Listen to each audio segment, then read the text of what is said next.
Hi, and welcome to part three of our three-part series for Lanky Kong. In the first part, we learned how to take a mesh and created a hierarchy, aligned our bones as best we could so that we could avoid issues in the future. And then we were able to skin our mesh so that it follows it. In the second video, we set up a minimal viable product or a viable rig in this case to be able to make sure that we can animate it using like controls that we're expecting as animators. And so it's no longer just an FK skeleton. It is a full rig that we can at least pose and have separate controls for the hips, the feet, the ball of the foot can lift the foot, and so on, and things like that. Um, and this is a rig, of course, that you can expand and add more features to make it more feature rich. But now what we're going to do is I'm going to show you a method to transfer mocap onto Lanky Kong so that we can transfer it without destroying the rig, which is a common thing if you're using human IK. I'll show you a method that does not destroy the rig and actually transfers it correctly. All right, so the first thing I'm going to do is I've started a new scene. First thing we need to do is prepare our mocap data so that it can be transferred correctly, and we can do that using human IK. If you don't have this menu, please make sure that you have this little guy icon, and it will add this tab now for human IK. And all you need to do is go to File, Import, find your file that you're working on, and here's the neat trick. All right, so if you this is the important part. Make sure that down here you're set to FBX or whatever your mocap file is coming in as, or whatever animation is coming in from maybe another rig. It doesn't have to be mocap. It could be just you're just retargeting animation, and you're going to see that when you're bringing in something from scratch, make sure your file content is set to add and update animation, because this what it does, it creates bones and then adds animation to them. If you have it on just update animation, it will not bring in it'll just bring in animation, and if there's nothing that's been created in the scene, then it's not going to be able to transfer animation onto nothing. All right, so in this case we're creating something. And here's a neat little trick that I found that always works for me now. I've been using it for quite a few years. In the takes and layers options, if you set it to no animation, because you could have multiple takes if this is coming from Motion Builder, but if you go to the no animation and you just import the skeleton, it will come in the T stance that it was created in. Okay, and this is important. Just doing that is the best thing you could do for being able to characterize, because that way it's going to be easy to set up your character definition. We used to call it characterizing, but it depends which terminology you use. So we're going to create a character definition, and the first thing I always do is click on here and go rename character, give it a clear name like mocap source. Okay, so now we're just going to define it. It shouldn't take too long. So I'm going to select that as my base here. Select that. I'm just going to open this up and just grab the first one that's there. That's going to be my hips. And this, I have to say, the fact that they split hips from pelvis it's a little disconcerting with the source of mocap that I picked up, but it's okay as long as you select the hip, the first one in the hierarchy, as and set that to your pelvis. You should be fine. And from here on, everything like you just have to visually select the bones to be able to. Clear. What's going on here? Assign. Okay, that's weird.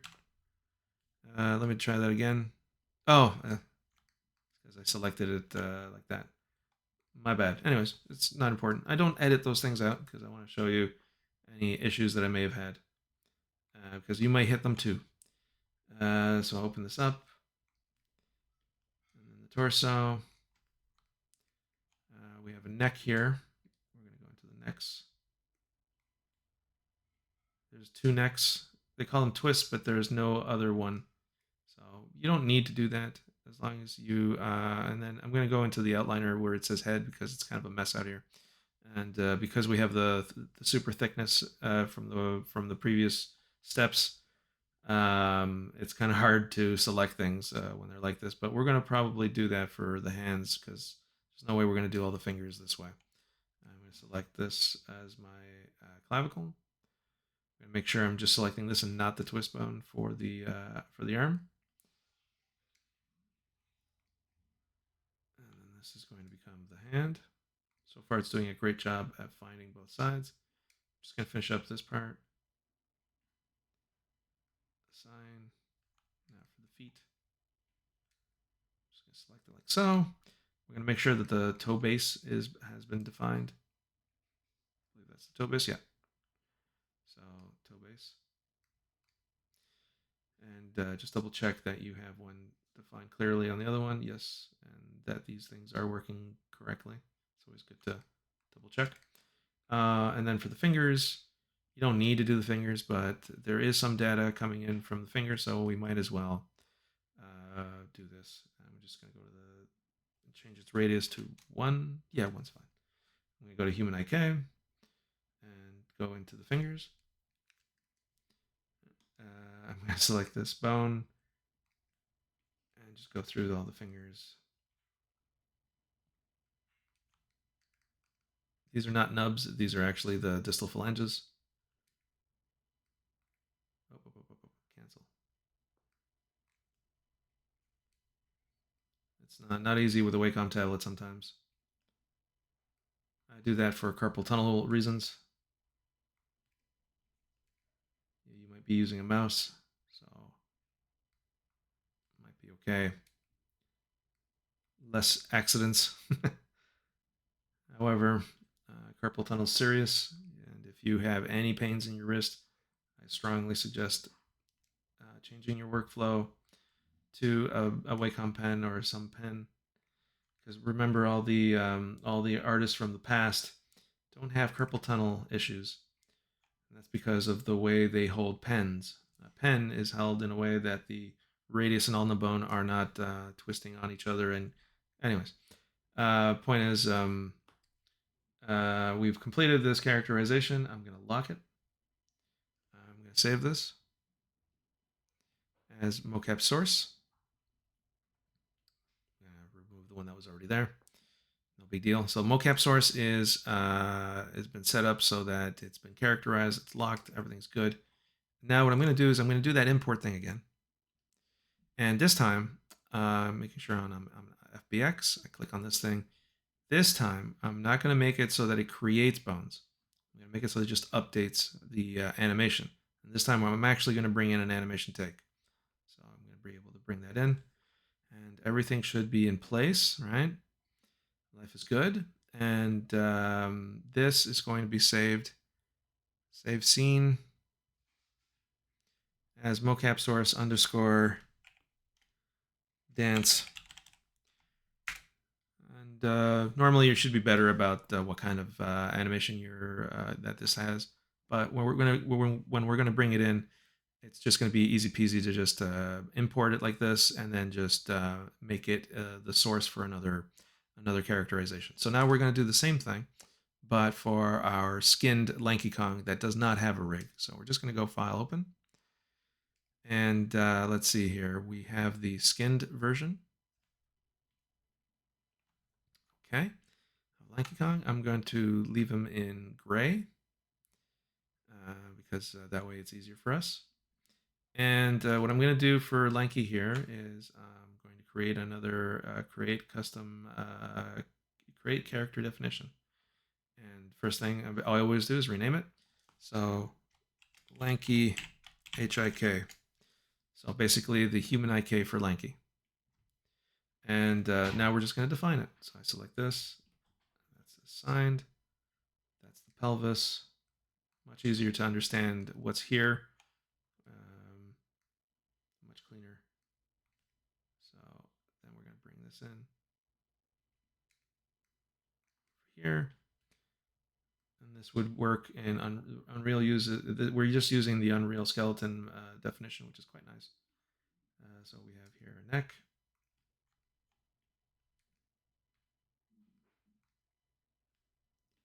Bring in the clavicle. I'm going to bring in the arm. We're going to do a little something to align this correctly. Okay, we'll just get that in a second. Let's just finish the legs.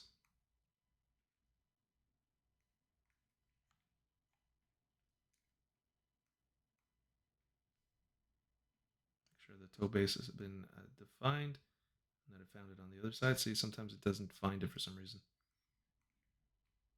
So that's nice and clean. Now we just need to do the fingers. Hopefully it's able to do, it's able to find the fingers. So I'm just going to put it so that it's similar.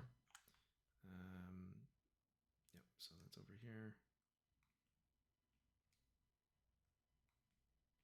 Now when it comes to the thumb, sometimes weird things happen because I'm trying to follow anatomy, and sometimes like you'll notice that here we're starting at inside the clav, like uh, where our carpals are with the hand, and then there's this joint, and then there's that one, and that's it. There's no more.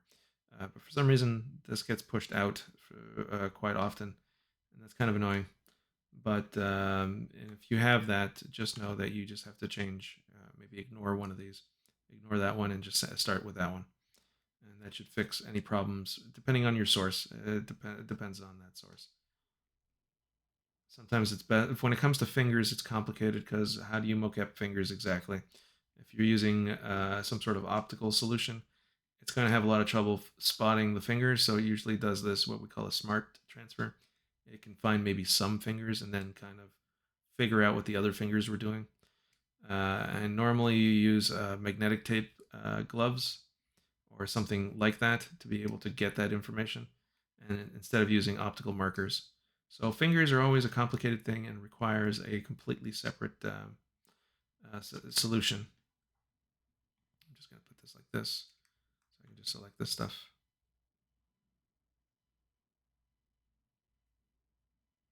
Nice and easy. So in this case, what we could have done is we start with this one, which is the carpal, and for some reason, I don't know who has a thumb like this. This little tiny bone here is yeah. They really need to look at an anatomy book for when it comes to the thumb. But anyhow, that's not important right now. So we've pretty much done the entire thing. Now we're going to make it so that it's green simply by grabbing these arms. Because they've been mirrored, we should be able to do them both at the same time. And we're going to just try to straighten them out a little bit. Same thing with these two guys. We seem to be green already, but I'm just going to verify. Fingers are pretty flat, so life is good. I think we're good to go. So I'm going to lock this. All right, and now to return to our, make sure you've locked it before returning to your initial pose. We can try doing this thing where we go this guy, this guy, whoop, this guy, this guy, and this guy. We're going to go in here and see if we can set our rotations to 0. Yep, that worked. If you're having trouble with that, just select the mesh, and like I'm going to do it for the other side, that way you can see it. Select the mesh and go to skin and go to bind pose. That can also help you out. It'll take whatever pose you had when you created your bind pose. But if you zeroed out your rotations and you have everything cleanly done, you shouldn't have to do that. So I'm going to do file save scene as Lanky Kong HIK. Now we're almost there. We've got pretty much everything we need. The only thing I could do to make it easier is select this, go select hierarchy, and maybe make the radius a little bit bigger for everything so we can tell which is which and change the color of it. Display wireframe color. Let's not use one of these. We're going to go RGB, and we're going to make it something like red, bright red, so you can tell right away. This is the one coming from mocap. So this is your HIK values. All right, so it's a little hard on the eyes, but at least it's very, very clear. I have a cat that wants to ruin another video, but he just wants to play. Okay, so I'm just gonna save this, right, buddy? We're not gonna ruin this video. Okay, you want to say hi to everybody? Okay, have a seat. He's in that mood. All right, so we're gonna save the scene. That's the HIK, right? So now, what we're gonna do is we're gonna go and open up our HIK scenario. So let's see here. Where is our HIK? No, not our HIK. We want the MVP. So we want our MVP file. So I'm going to open that up. So here's where we left off with the MVP. And life is good, right? So all we need to do now is maybe what we can do is we can make these bones smaller so that they're easier to select. All I'm going to do is I'm going to select this and go select hierarchy. And apparently there's something more than just the, there's a constraint there. Believe it or not, this is kind of annoying, but okay, so select hierarchy. Because, I'm just going to open this up, because there's a constraint in that selection, it considers it like the tool that when you right click, it includes things like something that shouldn't have a transform. So if I just deselect that by pressing Control, you'll see that you are back in business. So I'm going to set that to 1. So that makes it easier for later. And I'm going to do the same thing on this side. Select hierarchy. Get rid of the hand. Anyways, the tool for selecting the hierarchy could be improved by just ignoring shapes and any other objects that are not transforms. So this is good. In fact, I'll save this as my MVP. And now I'm going to do, I'm going to import the HIK character. So I'm going to go File, Import. This time I'm no longer doing FBXs, so I'm going to go to Maya. And I'm going to bring in the HIK, which should be in the exact same pose. As for namespace, it should use, it's probably going to create a namespace. And add a new namespace. The file name will be in front. Okay. So, dun dun dun, the red came in and it's on top. And we can see it clearly. So now we have the root, and then we have anything that says, well, we don't need to see the mesh that came in. And it's got the mannequin as well. We don't need that. So all we have is the HIK, which is now available here, right? So the final assignment, Lanky Kong HIK, is there. And we have just the which object is that? Well, we hid it, right? So that was the mesh that was hidden. Okay, so really at the end of the day, all we have really that's different is this thing right here, which is the thing that we characterized. Now, to do this, the next section, we have to be careful on what we select. We're going to be going in the order of selecting the HIK. So red things first in this case. And I'm going to make it so I can't select meshes. There we go. So just this kind of thing. So what we're going to be doing is we're going to be telling it, we're going to be creating preheat values. And what a preheat is, it's very simple. It's basically saying we've got these two rigs. One is for human IK, and the other one is our MVP rig. And we're going to create a bridge between the two so that the HIK can receive all the data at once from the human IK transfer, and we don't have to care because it's not breaking anything. It's going to get all the animation.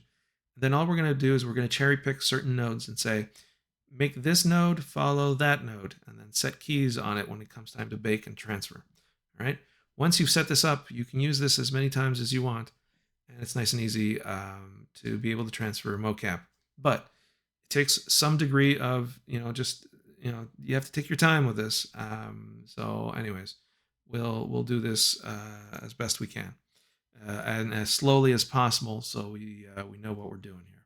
So, for example, To be able to move the leg, you don't need to worry about anything other than the main controller and the toe, because the main controller doesn't move the toe. It just moves the toe into place, but it doesn't deal with rotation. And then the pole vector will handle basically any. It'll tell it where it should bend, right? So if you select the foot as your point of reference that's incoming, and make it drive this HIK that we have in our MVP in both position and rotation, it'll be as if this was parented somehow to this object, which in fact it's not. It's just going to follow it through a constraint and then bake it. Okay, so just to reiterate real quick, all we're doing is we're trying to tell it when the mocap comes in, because this will not be here, but it wants to remember where it is now because it's overlapping. So we're gonna select this, we're gonna select this, and we're gonna press the TR button in the preheat buttons. So TR stands for translation and rotation. When you click it, it should disappear. Now it's created a link between the two. So when this is going to be activated later, it will remember the difference between the two of them as they are now, and then drive it along. Okay, so now it's just a question of going through all the bones that we need as a reference. So this red ball here, I'm going to make it drive this controller, but only in rotation. So I'm going to press the R button. Then when it comes to the pole vector needs to move and rotate. So, well, rotate not so much, but at least move. So all I'm going to do is make it so that this drives it. So normally it's the other way around. This drives where the knee points. In this case, we're transferring mocap to it. So this will send the information to this object when the time is right. So that's it. We don't need to worry about anything else. There's nothing else we need to touch in the MVP rig on that side. So we're going to do the same thing on the other side. So this red controller that's coming from the HIK is going to be driving this square thing in TR. The ball here at the foot that's coming in with mocap is going to control the rotation of the toe. This knee is going to be driving the pole vector, which in turn is going to make the MVP's knee point in the correct direction. So I'm going to do that. So we've done all the work for the feet. So now let's move on to the hips. Right, so don't touch anything else. We don't need to touch anything else. The IK is going to do the rest of the work. When it comes to positional stuff, I'm going to want this position and rotation to drive my center of mass. So TR is definitely what we're going to want to do here. So that's all we need to do. For rotation, we can grab this guy for the rotation of the controller that we had here. So that's going to do rotation. But we don't even need to do that, because if we're moving this by itself already, it's going to be following. So we don't even need to do that. In this case, we have this guy is going to be driving this controller in rotation. This controller is going to drive this one in rotation. This red torso is going to control our controller for the torso. And for the clavicle, same thing. We're going to have this clavicle that's coming in, control ours. This red one is going to control ours over here. In rotation only. We don't need translation. Only the center of mass needed it. For the neck, we're going to grab the neck bone here, and we're going to transfer rotation values here. This rotation that's coming in with mocap is going to control ours. Okay. There was an invalid name. It's fine. Don't worry about that. It's just a naming convention in Maya. For the arm, it's very similar. We don't need to worry about all the bones in the arm. All we're going to do is we're going to just do the like this hand controller is going to control this thing in position and rotation, right? This red elbow, meaning it's the mocap elbow, it's going to drive our MVP pull vector, which in turn is going to control our elbow correctly. For the sake of this video, I'm not going to go through all the fingers, because it's just a question of doing this kind of thing where you go this finger goes to, rather, this finger goes to that finger. It's hard to select. Hang on. This one goes to this. And then you just do a rotation preheat, and it just takes time to do that. For this little video, we're not going to do the fingers, but I strongly suggest you do that for your final assignment if you want to. For over here, we're not doing any of this. We've already done the clavicle. We're just going to have the red hand, which is the animated hand, drive the IK controller of our MVP, both position and rotation. The elbow from the mocap is going to drive our pole vector, and then that's going to drive our real elbow. And yeah, that's pretty much it. So now we're just going to do file, save, scene as, and this is going to be final assignment, Lanky Kong, ready for animation. Okay. And now that we have that under control, we can easily hide this guy. We don't need to worry about that. We can make maybe layers and so on. Now I'm going to file import. Oh, I forgot where we were working. For video. I'm going to bring in the animation. So we need a mocap source dance. Be nice and easy. It's just bringing in this guy here. We don't even need to see him. It's fine.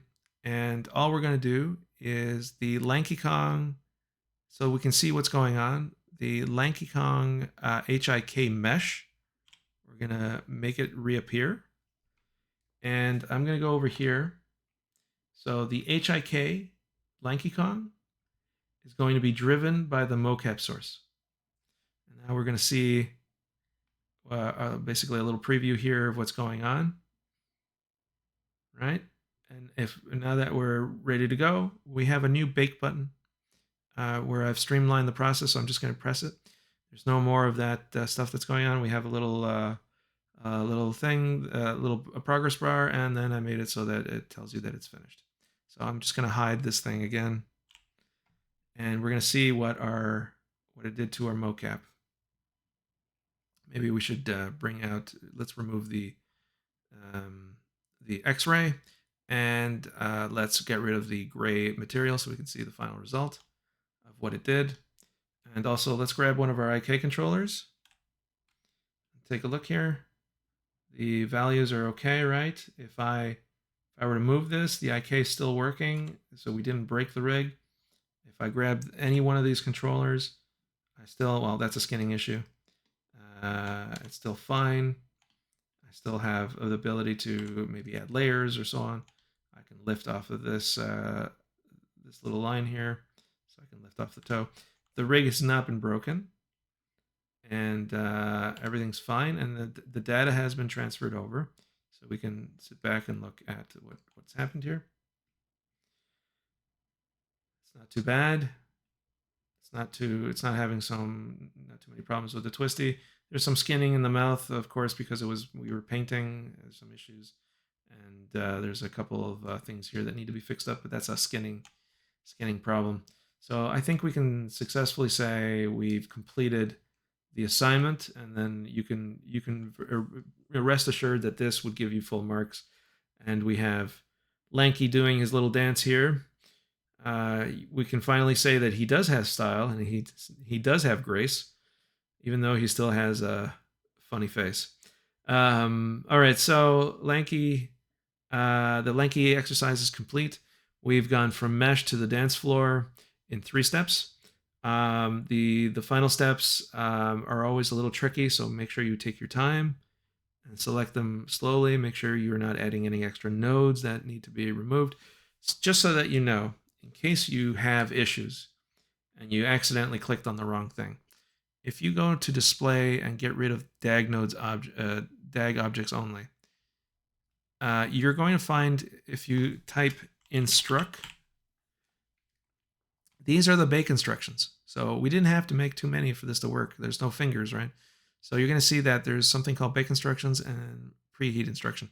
they're both preheats, except the bake instructions are a full bake, meaning it's the translation and rotation. So you can see what we clicked on before. So instead of using the preview button, you can just go in here and see what got connected. And if you want to just open up the editor and clear it, I meant clear.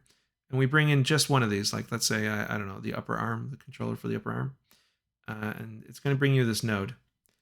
Okay. And it's going to give you a hint because it's got the name of the thing that's being controlled. And I say, okay, show me the things that are connected to it.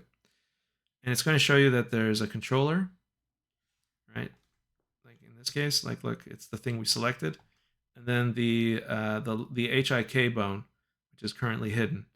And this, it's connected through the message here.